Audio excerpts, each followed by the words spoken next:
ఇటీవల కురిసిన అకాల వర్షాలకు మహబూబాబాద్ జిల్లాతో పాటు రాష్ట్ర వ్యాప్తంగా రైతులు తీవ్రంగా నష్టపోయారని సిపిఐ నేతలు తెలిపారు. కేంద్ర ప్రభుత్వం వెంటనే స్పందించి రాష్ట్రానికి 10,000 కోట్లు మంజూరు చేయాలని డిమాండ్ చేశారు. ఈ సందర్భంగా కలెక్టరేట్ ముందు నిరసన తెలియజేశారు. నష్టపోయిన వారిని ఆదుకోవడంలో ప్రభుత్వాలు విఫలమైతే వాళ్ల తరపున ఉద్యమం చేస్తామని వారు హెచ్చరించారు.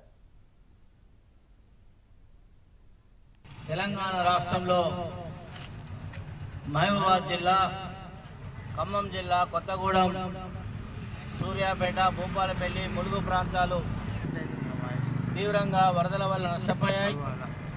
ఇది కాకుండా అనేక చెర్లు, కుంటలు తెగి, వాగులు పొంగి పంట పొలాలు పూర్తిగా దెబ్బతిన్నాయి.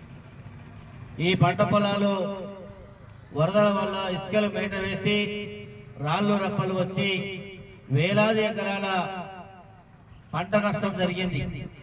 పత్తి, మిర్చి, వరి ఒకటేమిటి వేసిన పంటలన్నీ కూడా తీవ్రంగా నష్టపోయినటువంటి రైతాంగాన్ని రాష్ట్ర ప్రభుత్వం ఆదుకోవాలి, సర్వే చేయాలి.